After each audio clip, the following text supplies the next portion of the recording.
ইসলামের অন্যতম গুরুত্বপূর্ণ একটা ইবাদত হলো কোরবানি। আর এই কোরবানি আমাদের দোরগোড়ায় উপস্থিত।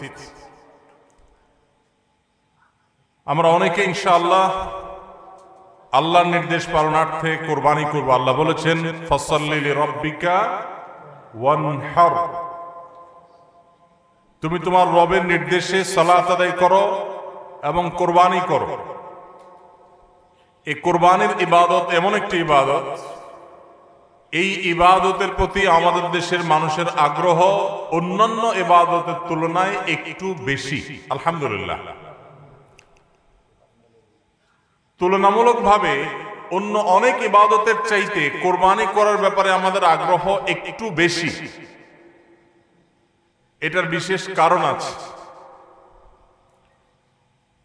অন্যতম বড় যে কারণ সেটি হলো যে এটাকে আমরা উৎসব এবং কালচার হিসেবে নিয়েছি। সন্দেহ নেই এটা উৎসব, সন্দেহ নেই এটি কালচার, কিন্তু এটার প্রধান উদ্দেশ্য যদি ইবাদত না হয় তাহলে সেই আমল, সেই ইবাদতের, সেই ভালো কাজের বিনিময় আল্লাহর কাছে আশা করা যাবে না। সম্মানিত ভাইরা, যেহেতু কোরবানি আমাদের সামনে চলে আসছে, এজন্য আমাদের কোরবানিকে অর্থবহ করবার জন্য আমরা আজকে কয়েকটি গুরুত্বপূর্ণ বক্তব্য, গুরুত্বপূর্ণ কয়েকটি নির্দেশনা দিতে চাই। প্রথম কথা হলো যে আমাদের কোরবানির উদ্দেশ্য যদি হয় ফ্রেশ গোশত আহরণ করা, আমাদের কোরবানির উদ্দেশ্য যদি হয় সমাজের মানুষের সামনে নিজের ইজ্জত রক্ষা করা, প্রতি বছর কোরবানি দেই, এবছর না দিলে মানুষ কি বলবে, বাচ্চারা কার মুখের দিকে চেয়ে থাকবে, আত্মীয় স্বজন, নতুন আত্মীয় স্বজন কি মনে করবে, এ সকল উদ্দেশ্য যদি আমাদের কোরবানির পেছনে কাজ করে তাহলে সেই কোরবানি আল্লাহর কাছে মাকবুল বা গ্রহণযোগ্য কোনো কোরবানি হবে না। কোরবানি প্রসঙ্গে আল্লাহ রাব্বুল আলামিন বলেছেন, ইন্নামা ইয়াতাকাব্বালুল্লাহু মিনাল মুত্তাকিন। আল্লাহ তাআলা শুধুমাত্র মুত্তাকিদের ত্যাগ, তাদের উৎসর্গ, তাদের কোরবানি, তাদের স্যাক্রিফাইস, এটা আল্লাহ তাআলা কবুল করবেন। অতএব যাদের ভিতরে তাকওয়া নাই তাদেরটা আল্লাহ তাআলা গ্রহণ করবেন না, কবুল করবেন না। আমরা যে আয়াত পড়েছি সেই আয়াতেও দেখেছি আল্লাহ রাব্বুল আলামিন ইরশাদ করেছেন যে আমাদের কোরবানির রক্ত, আমাদের কোরবানির পশুর গোশত, এর কিছুই কি আল্লাহর কাছে যায়? কিছুই আল্লাহর কাছে যায় না। অন্য সব ইবাদত, আর্থিক ইবাদত, এটার ফিডব্যাক আমাদের কাছে আসে না সাধারণত। আমরা যখন দান সাদাকা করি, দান সাদাকা করলে ওইটা কি নিজে খাওয়া যায়? যখন দান করি, সাদাকা করি, তখন এটা আল্লাহর তরফ থেকে গরিবদেরকে দিয়ে দিতে হয়, নিজে খাওয়া যায় না। কোরবানি এমন একটা ইবাদত যে আমরা কোরবানি করার সময় বললাম বিসমিল্লাহ আল্লাহু আকবার, আল্লাহুম্মা লাকা মিনকা ওয়া লাক, আল্লাহ আপনার পক্ষ থেকে পেলাম এবং আপনার উদ্দেশ্যেই কোরবানি করলাম বলতেছে। তো আল্লাহর উদ্দেশ্যে দিয়ে দেওয়ার পর নিয়ম হলো আল্লাহর বান্দাদের মধ্যে গরিব যারা, দুঃখী যারা, তাদেরকে দিয়ে দিব। এটাই তো সাদাকার নিয়ম, দানের নিয়ম। কিন্তু কোরবানি এমন একটা ইবাদত যে ইবাদত আমি আল্লাহর উদ্দেশ্যে করলাম, আল্লাহকে খুশি করার জন্য জবে করলাম, কিন্তু গোশতটা আবার আল্লাহ আমাকে খাওয়ার অনুমতি দিয়েছে। এটা অন্য ইবাদতে নাই।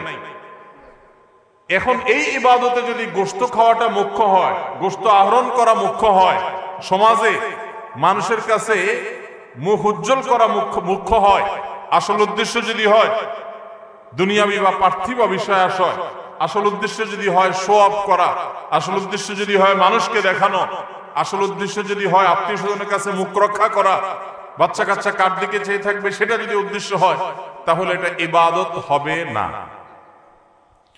এজন্য কোরবানির আগে সর্বপ্রথম যে বিষয়টি খুব জরুরি সেটা হলো আমাদের উদ্দেশ্যগুলোকে একটু ঝালাই করে নেওয়া, আমাদের উদ্দেশ্যগুলোকে একটু রিচেক করে নেওয়া। আমরা কেন কোরবানি করব, আমাদের কোরবানির উদ্দেশ্যটা কি? যদি শুধুমাত্র আল্লাহ সন্তুষ্টি উদ্দেশ্য হয় আর সে উদ্দেশ্যে আমি কোরবানি করি, গোশত আমার মুখ্য না, তাহলে সেক্ষেত্রে একটা গরু আমি যে দামে কিনেছি বাজার দর তার চাইতে আরো অনেক কম, তাহলে আমার আফসোস হওয়ার কথা না। কারণ আল্লাহ তাআলা সওয়াব দেওয়ার সময় গোশত কয় কেজি হয়েছে সেই হিসাবে দিবেন, নাকি আমি কি পরিমাণ টাকা আল্লাহর রাহে খরচ করলাম সে পরিমাণ দিবেন? আমার খরচ করা টাকা আল্লাহর উদ্দেশ্যে যদি এটা নিয়োগ করে থাকে, তাহলে 1 লক্ষ টাকার গরু আপনি কোরবানি দিচ্ছেন, নিয়ত যদি সহি হয়, বিশুদ্ধ হয়, দুনিয়াবি কোনো ধান্দা যদি না থাকে, তাহলে আল্লাহ তাআলা সওয়াব কি 1 লক্ষ টাকার দিবেন, নাকি ওই গরুটার দাম বাজারে 80,000, আপনি কিনছেন 1 লাখ, তাহলে আল্লাহ বলবেন না তুমি কেন বেশি দিয়ে কিনছো, ওটার দায়িত্ব তোমার, আমি 80,000 সওয়াব দেব, এমন হবে? কিন্তু তারপরেও আমরা কোরবানির পশু কেনার পর দেখা যায় ওইটা নিয়ে আমাদের অনেকের হেজিটেশন থাকে, আফসোস থাকে। হ্যাঁ, সন্দেহাতীত ভাবে আপনি মার্কেটে যে গরুর বাজারে যে মূলামূলি করে উপযুক্ত ন্যায্য মূল্যে আপনি কিনবেন, অতিরিক্ত দাম কোন যৌক্তিক কারণ ছাড়া আপনি কসাইকে বা গরু বিক্রেতাকে কেন দিবেন? সেটা দেওয়ার কোনো যুক্তি নাই। আপনি অবশ্যই মূলামূলি করে ন্যায্য মূল্যে কেনার চেষ্টা করবেন, কিন্তু কেনার পর এর দাম কত হলো না হলো, গোশত কয় কেজি হলো, পার কেজি কত পড়লো, তাতে লস হলো না লাভ হলো, এগুলা সবগুলো প্রমাণ করে যে কোরবানির উদ্দেশ্যে ভেজাল আছে।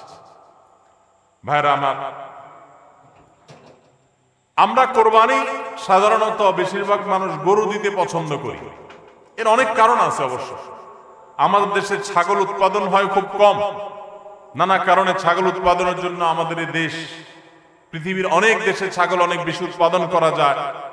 বৃষ্টি বাদল এবং ঝড় তুফানের দেশে ছাগল উৎপাদন করা নানা কারণে কঠিন, যার কারণে গরু উৎপাদন বেশি হয়, আমরা গরু কোরবানি বেশি করি। এটা দোষের কিছু না, বরং এটা স্বাভাবিক। কিন্তু আমাদের অনেকের হয়তো গরু কোরবানি করার মতো সাধ্য নাই, ছাগল কোরবানি করার সাধ্য আছে। তারপরও দেখা যায় হাওলাত বরাত করে হলেও গরু কোরবানি দেই। কেন? কারণ ছাগল কোরবানি দিলে আশেপাশে মানুষ কি বলবে? এরকম জিনিস আমাদের মধ্যে আছে না নেই? যে এত বড় লোক মানুষ, এতদিন তো জানতাম পয়সা কড়ি আছে, উনি আবার ছাগল কোরবানি দিল, তাহলে চোখ মুখ মানুষের সামনে কেমনে দেখাবে?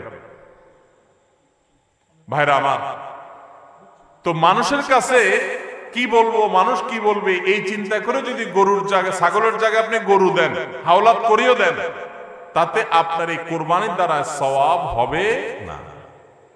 ভাইরা আমার, সবচেয়ে বেশি নিয়তের মধ্যে ভেজাল থাকে যেই ইবাদতের, তার নাম কোরবানি। অন্য কোন ইবাদতে নিয়তের মধ্যে ভেজাল এত বেশি থাকে না, কোরবানিদের মধ্যে নিয়তের ভেজাল যত বেশি থাকে। কারণ কি? কারণ হলো ওই যে কোরবানি করার পর এটার ফিডব্যাক, এটার উপকারিতা, গোশতগুলো, এগুলো সব নিজেই ভোগ করে মানুষ, আপনার কাছে আবার ফিরে আসে। এই জন্য নিয়তের মধ্যে ভেজালের সম্ভাবনা অনেক বেশি থাকে। ভাইরা আমার, আমাদের প্রিয় নবী সাল্লাল্লাহু আলাইহি সাল্লাম তিনি কিন্তু গরু কিংবা ওট দিয়ে কোরবানি দেন নাই। এর মানে এইটা না যে গরু বা ওট দিয়ে কোরবানি দিলে সওয়াব কম হবে, এটা না। উদ্দেশ্য হলো যে ছাগল, দুম্বা, ভেড়া এরকম ছোট পশু দিয়ে কোরবানি তিনি দিয়েছেন, সাহাবায়ে কেরাম অনেকে দিয়েছেন। এখনকার মিডল ইস্টের মানুষ শতকরা বোধহয় 90-95 জন মানুষ হবে, বা আরো বেশি সংখ্যক মানুষ হবে, প্রায় সবাই, তারা কিন্তু ছাগল, দুম্বা বা ভেড়া এই ছোট পশু দিয়ে কোরবানি দেয়। আমাদের দেশে আমরা বড় পশু অর্থাৎ গরু দিয়ে কোরবানি দেই, সেটার যৌক্তিক কারণ আছে। আমি বলেছি যে আমাদের দেশে গরু উৎপাদন করা যত সহজ হয়, ছাগল উৎপাদন করা এত সহজ হয় না। নানা কারণে গরুর, ছাগলের চাইতে গরুর উৎপাদন বেশি হয়, সেই হিসাবে আমরা করি, ঠিক আছে। কিন্তু যদি উদ্দেশ্য হয় বড় পশু কোরবানি করে আমি বড় কোরবানি দাতা জাহির করব নিজেকে, তাহলে এর মাধ্যমে সওয়াব হওয়া তো দূরের কথা, মানুষ দেখানো ইবাদত করার কারণে শিরকে আসগরের গুনাহ হওয়ার আশঙ্কা আছে। আমার কথা কি বুঝাইতে পারছি? ভাইরা আমার, আমাদের দেশে বাস্তবতা হলো কিছু নেককার মানুষ আছেন, আল্লাহ তাআলা পয়সা করে দিয়েছেন, হালাল টাকা, আবার আল্লাহর উদ্দেশ্যে বড় পশু কুরবানি করে গরিব দুঃখীকে গোশত খাওয়ায়, গরিবদের পুষ্টির যোগান হয়, এরকম নেক উদ্দেশ্যওয়ালা মানুষ আছে আলহামদুলিল্লাহ। কিন্তু এই সীমিত সংখ্যক মানুষ ছাড়া সাধারণত গরুর সাইজ যত বড় হয় নিয়তের ভেজাল তত বেশি হয়। আমি কি আপনাদের বুঝাতে পারছি? সাধারণত গরুর সাইজ যত বড় হয় নিয়তের ভেজাল তত বেশি হয়। সব ক্ষেত্রে এটা প্রযোজ্য না। অনেক নেককার মানুষ আছেন যে গরুর সাইজে বড়, মাশাআল্লাহ নিয়তটাও খালেস, আবার উপার্জন হালাল, এরকম আল্লাহর বান্দা আছেন, কিন্তু তাদের সংখ্যা খুবই কম। সাধারণত গরুর আকার যত বড় হয়, এই বেশিরভাগ এই শ্রেণীর কোরবানি দাতাদের নিয়তে ভেজাল বেশি। আপনি ঢাকা চলে যাবেন, গুলশান, বাড়িধারা, ঢাকার একেবারে এলিট শ্রেণীর মানুষের বসবাস যে সমস্ত এলাকা, সে সমস্ত এলাকায় দেখবেন এক এক বাড়ির ভিতরে গ্যারেজে বিশাল বড় বড় 3টা 4টা 5টা গরু, এক একটা 4 লাখ 3 লাখ 5 লাখ এরকম দামের গরু। এই বাড়িওয়ালাদের বেশিরভাগ লোকদেরকে দেখবেন জীবনে এরা মসজিদের ধারে কাছেও যায় না, কিন্তু কোরবানিটা করে মাশাআল্লাহ। কারণ কি? একে তো কোরবানি করে গরিব দুঃখী লাইনে দাঁড়ায় থাকবে, আপনার চেয়ারে বসে বসে গরিব দুঃখীরে কোরবানি গোশত দেব, ভালোই তো লাগে। একটা বাকাওয়াতি জাহির হয়, দানবীর সেটা জাহির করা যায়, উৎসব হয়, আনন্দ হয়। আমি আগে বলেছি কোরবানি এটা উৎসব, কোরবানি একটা ইবাদত, এটা ইসলাম এবং মুসলমানদের সংস্কৃতি, সন্দেহ নেই। কিন্তু সব কিছুর উপরে ইবাদতের মানসিকতা প্রাধান্য থাকতে হবে। কারণ ইব্রাহিম আলাইহিস সালাম যে কোরবানি করেছিলেন, সেই কোরবানি মূলত আল্লাহর নির্দেশ পালনার্থে করেছিলেন।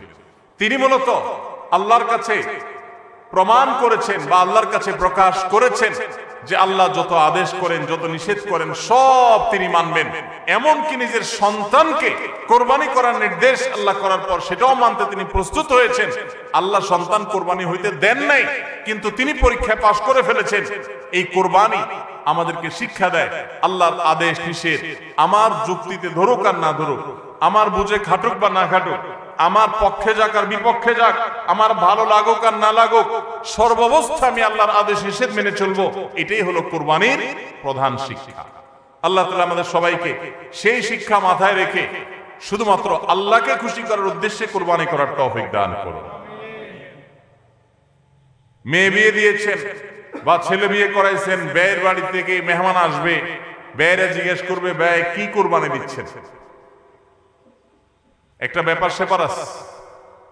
তখন যদি বলেন যে ব্যয় সাহেব এবার টাকা পয়সা হাতে নাই, সেজন্য এবার কোরবানি দিব না, তাহলে মুখ থাকে। এই জন্য একটা কোরবানি দেওয়া লাগে। এই কোরবানি কি ব্যয় সাহেবের জন্য হলো না আল্লাহর জন্য হলো?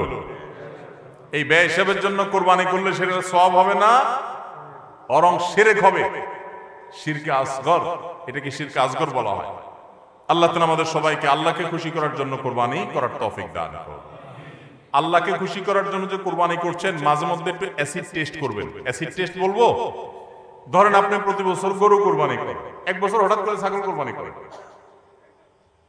ছাগল কোরবানি করেন, আপনি বলবেন এই বছর তাহলে তো গরু গোশত দিতে পারবো না, তো আরো কয়েকটা ছাগল কিনে কোরবানি আরো বেশি করা যায়। তো একজনে একটা বেশি করলে সমস্যা নাই, ছাগল অনেকগুলো কিনে গরিব দুঃখীদেরকে দিয়ে দেন, তারা কোরবানি করে তারা গোশত খায় ফেলাক, আপনার তরফ থেকে কোরবানি হয়ে যাবে। আপনি একটা ছাগল করেন, দেখেন এটা মানাইতে পারেন কিনা নিজেরই।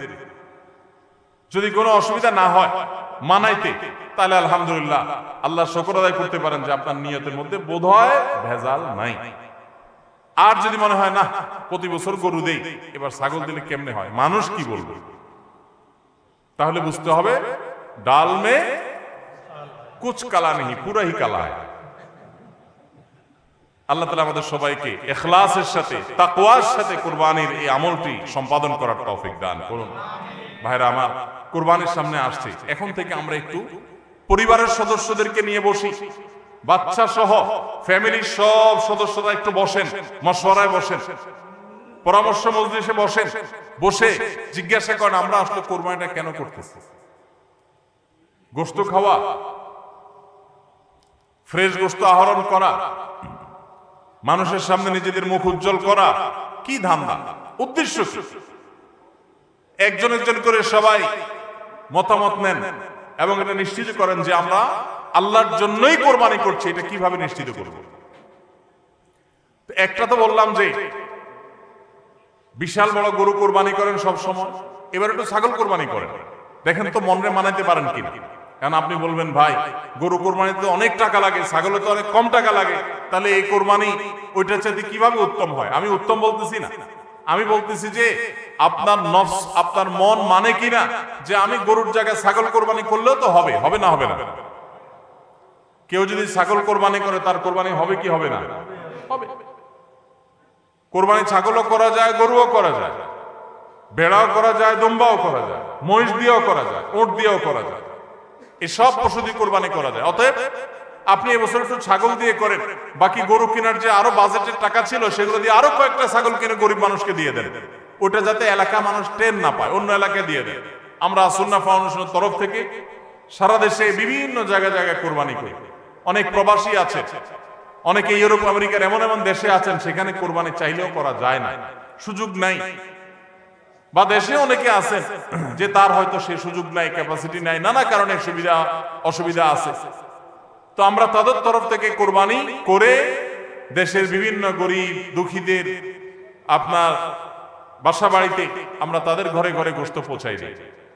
তো আপনি গরুর বাজেটের টাকা দিয়ে একটা ছাগল কিনে বাকি টাকা দিয়ে এরকম ছাগল কিনে মানুষকে দান করে দেন, জবাই করে অন্য মানুষকে গোশত দিয়ে দেন, এলাকা দিলেন না, মানুষ টের পারো না, তাহলে মনকে মানাতে পারেন কিনা দেখেন।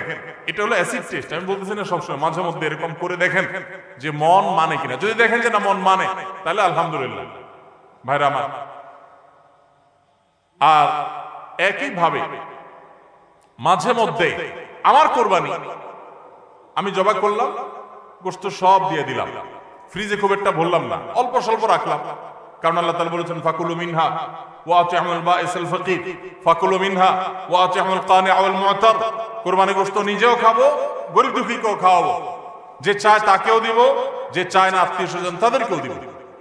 অতএব মুস্তাহাব এই তিনও ভাগে ভাগ করা, কিন্তু এটা ফরজ ওয়াজিব না। তাহলে আমি পরিমাণ একটু কম রেখে বেশিরভাগই দিয়ে দিলাম। মন মানে কিনা দেখেন, মন মানে কি।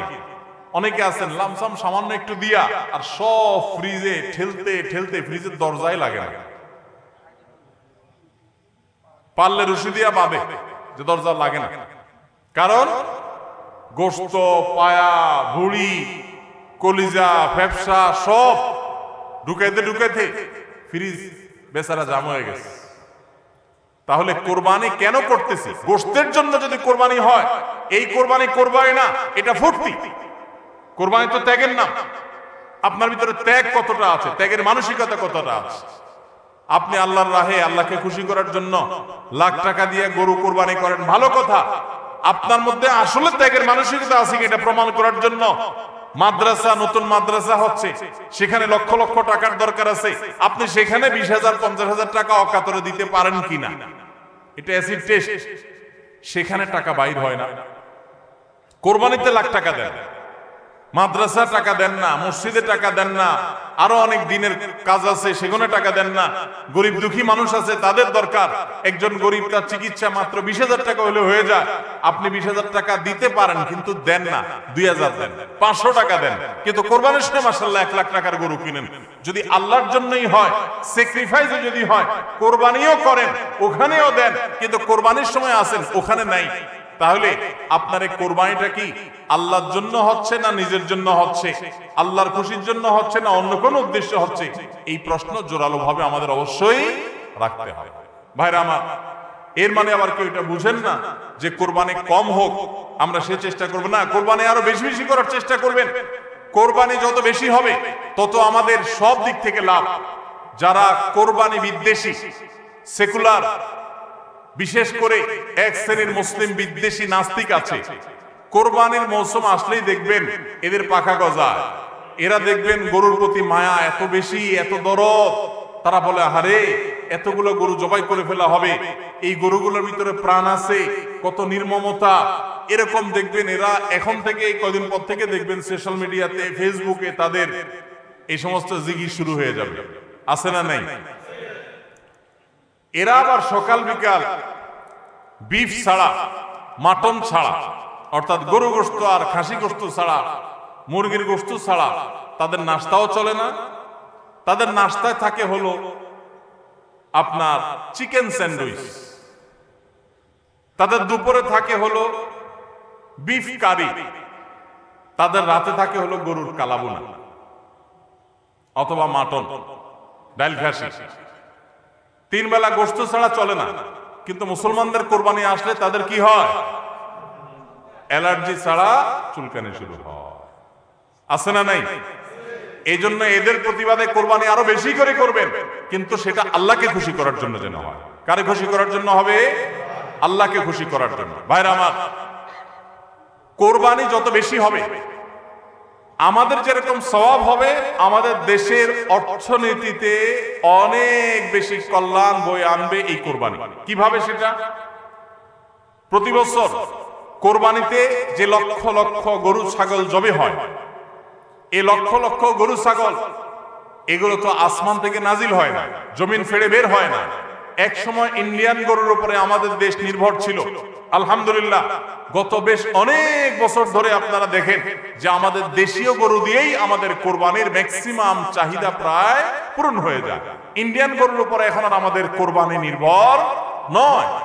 এই যে গরুগুলো উৎপাদন হচ্ছে, আপনি উত্তরবঙ্গে গেলে দেখবেন, আমি যাই বিভিন্ন সময়, সিরাজগঞ্জ যাবেন, পঞ্চগড় যাবেন, ঠাকুরগাঁ যাবেন, দিনাজপুর যাবেন, বিভিন্ন জায়গায় যাবেন উত্তরবঙ্গে, দেখবেন যে কৃষকরা তারা অনেকে গরু পালন করছেন। আমরা সুন্নাহ ফাউন্ডেশন থেকে যখনই কোনো বিধবাকে, কোনো গরিব অসহায় মানুষকে স্বাবলম্বী করার জন্য বলি আপনাকে কোন জিনিসটা কিনে দিলে আপনার ভালো হয়, আপনি সেটা দিয়ে উপার্জন করতে পারবেন। বেশিরভাগ বিধবারা, বেশিরভাগ অসহায় মানুষেরা তারা বলে একটা গরুর বাছুর কিনে দেন, একজোড়া ছাগল কিনে দেন, তাহলে এগুলো আমি সারা বছর বড় করব। এগুলো বড় করতে এমন কোনো ঝামেলা নাই। দোকানদারি করা অনেক ঝামেলার কাজ, চ্যালেঞ্জের কাজ, বাকি চলে যায়, টাকা তোলা যায় না, এগুলো সহজ। এই বাছুরটাকে আমি ঘাস খাওয়ায় বড় করব। কোরবানি মৌসুম আসলে এই 20,000 30,000 টাকা দিয়ে কিনা বাছুরটা আমি 70,000 80,000 টাকা বিক্রি করব, ডাবল হয়ে যাবে, আমার লাভ হবে। তাদের জন্য এটা সহজ। তো কোরবানির এই ইবাদতটা মুসলমানরা যেটা করেন এদেশে, এটার মাধ্যমে এদেশের আর্থ সামাজিক উন্নতি হয়। লক্ষ লক্ষ হাজার হাজার কৃষকের, পশুপালনকারীদের তাদের উপার্জনের মাধ্যম হয়। কোটি কোটি টাকা, মিলিয়ন মিলিয়ন টাকার ডিলিংস হয়, লেনদেন হয়, যেটা জাতীয় অর্থনীতির চাকা এটাকে ঘোরাতে সাহায্য করে। কোরবানির এই ইবাদত এটা আমাদের অনেক গরিব অভাবী মানুষের পুষ্টির যোগান দেয়। আপনারা জানেন অনেক গরিব মানুষ আছেন কোরবানির মৌসুমে মন ভরে একটু গোশত খাইতে পারেন, সারা বছর গোশতের দাম এত বেশি, তো বেচারারা কিনে খেতে পারেন না। তাহলে কোরবানির এই গোশত, কোরবানির এই উৎসব, এই ইবাদত, এটার মাধ্যমে পশুপালনকারীদের উপার্জনের মাধ্যম হয়। সারা বছর যারা অপেক্ষা করে কোরবানির সময় পশু জবাই করে, পশু বিক্রি করে আবার তারা পশুপালন করবে, এর মাধ্যমে তাদের আর্থিক যে অনটন আছে এটা দূর হয়, তাদের উপার্জনের মাধ্যম হয়। আবার গরিব অভাবী মানুষ যারা আছে, যারা পুষ্টির অভাবে থাকে, পুষ্টিহীনতায় থাকে, তাদের আমিষের অভাব থাকে, তাদের খাদ্যের মধ্যে আমিষ পরিমাণ মতো থাকে না, সেই লোকগুলো এই কোরবানি উপলক্ষে এক একজন 2 কেজি 4 কেজি 5 কেজি গোশত পাইলে কয়েকদিন ধরে তারা আমিষ খেতে পারে, তাদের পুষ্টির যোগান হয়। ভাইরা আমার, এর মাধ্যমে লক্ষ লক্ষ কোটি কোটি টাকা লেনদেন হওয়ার কারণে দেশের অর্থনীতির চাকা সচল হয়। নানা দিক থেকে এর পার্থিব উপকারিতা আছে। যারা কোরবানির বিরোধিতা করে ওরা বসে বসে ওই মাটন কারি, ওই বসে বসে আপনার বিফ, বসে বসে চিকেন স্যান্ডউইচ, এবং বসে বসে তারা বার্গার খাওয়া ছাড়া আর কোনো কাজ তাদের নাই। এদেশের অর্থনৈতিক উন্নয়নের পিছনে তাদের কোনো ভূমিকা নাই। প্রবাসের যে রেমিটেন্স এদেশে আছে, যত রেমিটেন্স আসে, যেটি আমাদের দেশের অর্থনীতির চাকাকে সবচেয়ে বেশি সচল রাখে, গার্মেন্টস শিল্প একটা চাকা আর রেমিটেন্স আরেকটা চাকা, এই 2টা চাকা আমাদের দেশের অর্থনীতিকে মূলত সচল রাখে। সবচেয়ে বেশি বৈদেশিক মুদ্রা আমরা কামাই এই 2টা মাধ্যমে। ভাইরা আমার, আপনারা নিশ্চয়ই জানেন চাঁদপুর এলাকার মানুষ আপনারা, এই চাঁদপুরে প্রায় প্রতিটা ঘরে ঘরে বিদেশি আছে না নাই? প্রত্যেকটা ঘরে ঘরে প্রায় অনেক প্রবাসী ভাইরা আছে। এই প্রবাসী ভাইরা যারা আছেন, যাদের টাকা এ দেশের অর্থনীতির চাকা চলে, তারা ম্যাক্সিমাম মিডল ইস্ট প্রবাসী বা মালয়েশিয়ান প্রবাসী, ম্যাক্সিমাম তারা মুসলিম কান্ট্রিগুলোতে শ্রম দিতে গেছেন এবং তাদের ঘাম ঝরানো টাকা দিয়ে দেশ সচল হয়। আর এই দেশের আইন, এদেশের নিয়ম, এদেশের সংবিধান, এদেশের সবকিছুর ক্ষেত্রে সবচেয়ে বেশি পোদ্দারি করে হলো ইসলাম বিদ্বেষীরা, আর টাকাটা আনে সবচেয়ে বেশি ইসলামিস্টরা। যত মধ্যপ্রাচ্য প্রবাসীরা টাকা আনে তাদের 99% তারা আলহামদুলিল্লাহ ইসলামকে ভালোবাসে, মহব্বত করে। আমি 10 বছর সৌদি আরবে প্রবাসী ছিলাম, আমি জানি। আমি মিডল ইস্টের বিভিন্ন দেশ ঘুরে ঘুরে প্রবাসীদের ব্যক্তিগত জীবন, তাদের চিন্তা দর্শন, এগুলোকে কাছে থেকে দেখার সুযোগ আমার হয়েছে। প্রবাসীদের যে টাকা, এদেশের অর্থনীতির চাকা সবচেয়ে বেশি সচল থাকে। আমি ইউরোপ আমেরিকায় থাকা প্রবাসী ভাইদের প্রতি শ্রদ্ধা রেখে বলছি, তাদের মধ্যে অনেকে আছেন যারা দেশকে ভালোবাসেন, কিন্তু ম্যাক্সিমামের অবস্থা হলো যে তারা যদি ওই সমস্ত দেশে একবার যেতে পারে, তাহলে দেশের জমি জমা, বাড়ি গাড়ি যা আছে এগুলো বিক্রি করে ডলার করে হুন্ডির মাধ্যমে নিয়ে যায়। কারণ ওই দেশে তার একটা বাড়ি কেনা লাগবে, কারণ সে সেখানকার নাগরিক হয়ে যায়। আর মিডল ইস্টে যারা যায় তারা নাগরিক হইতে পারে না, এই জন্য ওখান থেকে একটা রিয়াল, একটা দিরহাম পারলে ওইটা বাঁচিয়ে দেশে পাঠায়। ঠিক না ভাই? ঠিক। অতএব কোরবানির উৎসবের মাধ্যমে দেশের অর্থনীতির চাকা সচল হয়। প্রবাসীদের কষ্টার্জিত আয়ের মাধ্যমে দেশের অর্থনীতির চাকা সচল হয়। এদেশের অর্থনীতির চাকা সচল হওয়ার পেছনে সবচেয়ে বেশি ভূমিকা যাদের, তাদের বিরুদ্ধাচরণকারী যাদের কোনো ভূমিকা নাই, বসে বসে বার্গার খাওয়া ছাড়া, চিকেন আর বিফ কাট, আপনার মাটন খাওয়া ছাড়া যাদের আর কোনো কাজ নাই, এরাই কোরবানি আসলে গরুর জন্য মায়া কান্না শুরু করে। এজন্য এদের প্রতিবাদে আরো বেশি বেশি করে কোরবানি করবেন। আপনাদেরকে কোরবানি কম করতে বলি নাই, কিন্তু কোরবানির উদ্দেশ্য যেন হয় আল্লাহকে শুধু খুশি করা, সেটা নিশ্চিত করতে হবে। সবাই চেষ্টা করবো তো ইনশাআল্লাহ? আল্লাহ আমাদের সবাইকে আল্লাহর উদ্দেশ্যে কোরবানি করার তৌফিক দান করুন। তাহলে কোরবানি আসার আগে আগে নিজেকে নিজে জিজ্ঞাসা করবেন, পরিবারের সদস্যরা বসে নিজেদের মধ্যে পর্যালোচনা করবেন যে আমরা কোরবানিটা কেন করছি, আমাদের উদ্দেশ্যটা কি। আমাদের উদ্দেশ্য হবে আল্লাহর নির্দেশ পালনার্থে আমি আমার অর্থ করি, এটা ব্যয় করলাম। একটা পশু কিনলাম, ঈদের আগের রাতে কিনবেন না, পারলে 2-4 দিন আগে কিনবেন। যত বেশি আগে কিনতে পারেন তত ভালো। কিনলে ওই পশুটাকে আপনি নিজে হাতে খাওয়াবেন, গোসল করাবেন, ওইটাকে পরিপালন করবেন, প্রতিপালন করবেন, ওইটার প্রতি একটা মায়া হবে। এরপরে সেই পশু যখন জবে হবে, নিজের কাছে একটু খারাপ লাগবে। এটা এক ধরনের স্যাক্রিফাইস। ফজর নামাজ যখন পড়বো মনে চায় না, তারপরে কষ্ট করে উঠে পড়বো, এটা স্যাক্রিফাইস। তো কোরবানির এই ইবাদত আমাদেরকে স্যাক্রিফাইস এবং ত্যাগ শিখায়। আল্লাহকে সন্তুষ্ট করার জন্য আমরা যেই কোনো ধরনের স্যাক্রিফাইস করার চেষ্টা করব। আল্লাহ আমাদের সবাইকে তৌফিক দান করুন। ভাইরা আমার, আমাদের কোরবানি যেন অর্থবহ হয়, বিশুদ্ধ হয়, এবং আমাদের কোরবানি যেন ত্রুটি মুক্ত হয়। এই ইবাদতের সওয়াব যেন আমরা আল্লাহর কাছে লাভ করি, সেজন্য দ্বিতীয় যে পরামর্শ দিতে চাই বা যদি আমলটি কথা বলতে চাই, সেটি হলো কোরবানির পশু পাবে সে সমস্ত কসাইদেরকে উপযুক্ত মজুরি আমরা দিব, তাতে কোনো কার্পণ্য করব না। কিন্তু কোরবানির পশুর কোনো গোশত মজুরি হিসাবে দেওয়া যাবে না। কোরবানির পশুর গোশত যদি মজুরি হিসাবে দেন তাহলে সেটা জায়েজ হবে না, আপনার কোরবানি হবে না। তো যেটা বলছিলাম যে কোরবানির পশুর গোশত এটা যে কসাইরা বানায়, সে কসাইদেরকে কোরবানির পশুর গোশত থেকে কিছু দেওয়া যাবে না। এখন আপনি বলবেন, ভাই কেমন কথা, যেই বেচারা কোরবানির পশুটা জবে করলো, সরি গোশতটা প্রস্তুত করলো, চামড়াটা ছিললো, এত কষ্ট করে বানাইলো, গোশতগুলো সব নিয়ে বাসা তুলে যাবো আর তার কিছুই দিব না, কেমন হয়? দেখতে মনে হচ্ছে এটা অমানবিক না? আসলে কাহিনী ভিন্ন। কাহিনী কি? কাহিনী হলো কোরবানির পশু আমরা যখন জবাই করলাম, বিসমিল্লাহ আল্লাহু আকবার, আল্লাহুম্মা মিনকা ওয়া লাক, এটা যখন জবাই করলাম আল্লাহর নামে, তখন এই পশু আল্লাহর নামে জবে হয়ে গেছে। এটা মূলত যেটা বললাম গরিব দুঃখীকে দেওয়ার কথা। কারণ আমরা যখন যাকাত দেই, সাদেকা দেই, তখন কি ওটা নিজে খেতে পারি? আর তাহলে কোরবানির গোশত তো খাইতে পারার কথা না, কিন্তু আমরা খাইতে পারতেছি কেন? আল্লাহ তাআলা এই একটা আর্থিক ইবাদত আল্লাহ কবুল করেছেন। আমরা যখন সহি নিয়তে যদি করে থাকি, আল্লাহ কবুল করে এরপর বলেন ঠিক আছে তোমাকে দিলাম, তুমি খাও আমার তরফ থেকে, আল্লাহর তরফ থেকে এবার আমি খাই। তো এই কোরবানির গোশত এটা বিক্রি করা জায়েজ আছে না জায়েজ নাই? না জায়েজ। কেন জায়েজ নাই? কারণ এটা তো ওই যে আল্লাহ আমাকে হাদিয়া দিয়েছেন গ্রহণ করার জন্য, আল্লাহর নামে দিয়ে দিয়েছি, এটা আমি বিক্রি করার সুযোগ নাই। এখন কসাইকে যদি আমি গোশত দেই পারিশ্রমিক হিসাবে, তাহলে এটা একরকম বিক্রি করার মতো হয়। কিভাবে? তিনি কষ্ট করেছেন, তাকে তার বিনিময় দিলাম, তাহলে বিক্রি করার মতোই হলো।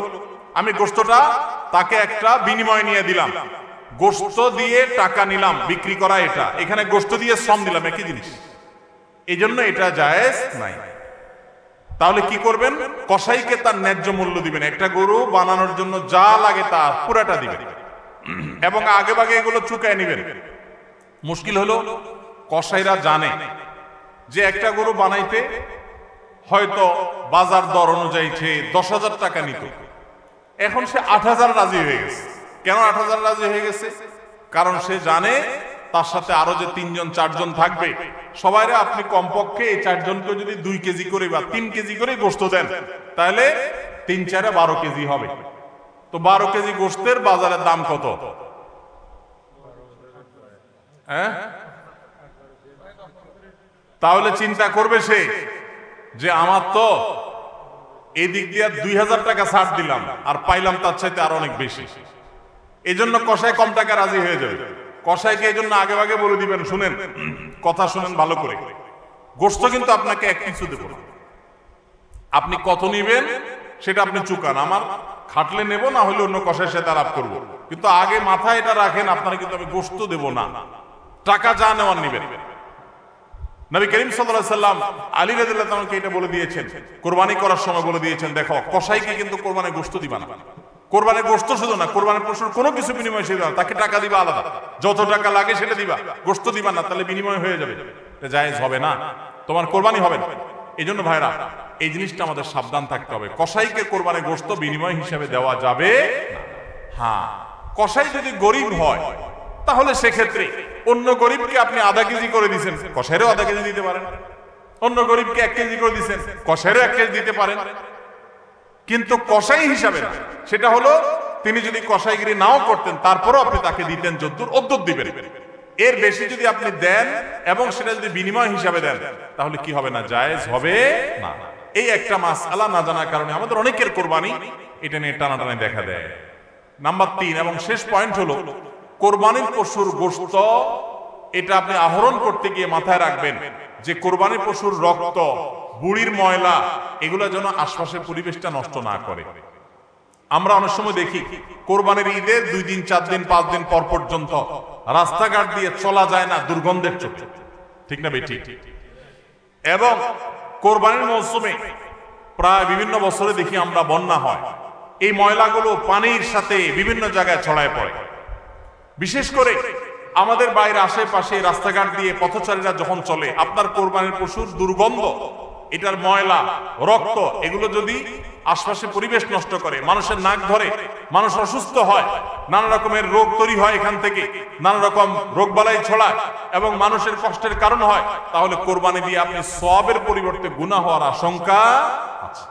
এই জন্য নিজ দায়িত্বে আমার পশুর কোরবানির রক্ত গর্ত করে এমন ভাবে কোরবানি করব যে সব গর্তে চলে যাবে এবং মাটি চাপা দিয়ে দিব এবং পানি দিয়ে এমন ভাবে পরিষ্কার করে দিব, ব্লিচিং পাউডার ইত্যাদি দিয়ে এমন ভাবে পরিষ্কার করব যাতে করে আশপাশে কোনো মানুষের কষ্ট না হয়। অনেকে আছেন কোরবানির বুড়ি ময়লাগুলা যেখানে সেখানে ফেলে দিয়ে রাস্তার পাশে উনি বুড়িটা নিয়ে চলে গেছেন, এটা কোনো ভালো মুসলমানের কাজ না, এটা ফাসিক মানুষের কাজ।